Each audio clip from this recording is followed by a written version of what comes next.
அதாவது சிலுவையின் மரணம் பரியந்தம் கீழ்ப்படிந்தவராகி தம்மை தாமே தாழ்த்தினார். அதனால் தேவன் எல்லாவற்றுக்கும் மேலாக அவரை உயர்த்தி, அவர்னா யாரு? ஏசப்பா. எல்லாரும் சேர்ந்து சொல்லுவோமா?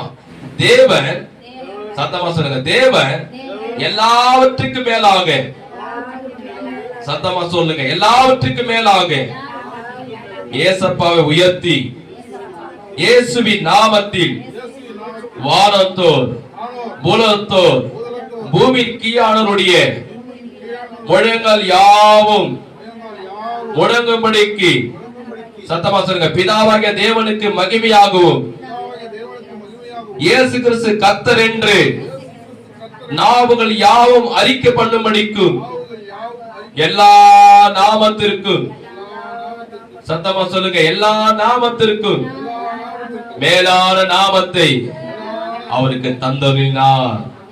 நல்ல கைக்கு தட்டி ஆண்டவரை சோதனம் பண்ணுவோமா? எவ்வளவு அருமையான வார்த்தை பாருங்க, நல்ல கவனிங்க.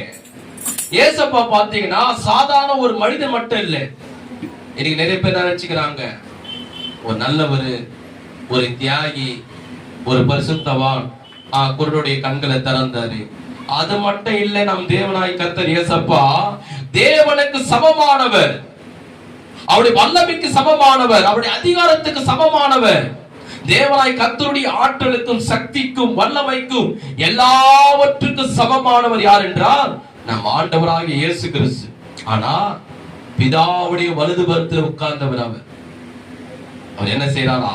மனிதனை சாத்தான் கரத்திலிருந்து விடுதலாக்க, அந்த நரகத்திலிருந்து அவனை விடுதலாக்க, பிசாசு கரத்திலிருந்து அவனை விடுதலாக்க, பாவத்தின் சக்தியிலிருந்து அவனை விடுதலாக்க, அவர் மனுஷ சாயலாகி அடிவம் ரூபம் எடுத்து மனுஷ சாயலாகி இந்த பூமியில வந்து சிலுவையில மரிக்கிற வரைக்கும் வேதம் சொல்லுகிறது மரண பரியந்தம். அந்த வார்த்தை நீங்க கவனிங்க. ஏசப்பா வந்து 40 நாள் உபவாசம் இருந்து வந்த பிற்பாடு சாத்தா சொன்ன ஒரு வார்த்தை என்ன தெரியுமா? நீ தேவனுடைய குமாரனா, இந்த கல்லுகள் அப்பமாகும்படி சொல்லணும். அதே வார்த்தை நீங்க பாத்தீங்கன்னா ஏசப்பா சிலுவையில மரிக்கும் போது தொங்கும் போது சும்மா வயல ரோட்ல நடந்து போடுவேன். யாரு?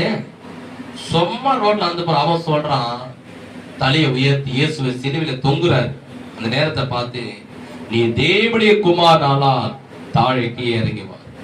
அதாவது என்ன சொல்ல வரானுங்கன்னா, இந்த சிலுவை நீ ஜெயிக்க கூடாது, சாத்தானை நீ ஜெயிக்க கூடாது, மரணத்தை நீ ஜெயிக்க கூடாது, பாதாளத்தை நீ ஜெயிக்க கூடாது, நரகத்தை நீ ஜெயிக்க கூடாது, நீ சாதாரண ஒரு மனிதனை நிரூபிச்சு காண்பி, நீ தேவனுடைய குமாரன் இறங்கி வாரும் சொல்றான். அவன் நினைச்சிருந்தா தான் சிட்டிங் போன நேரத்துல காண்பிச்சு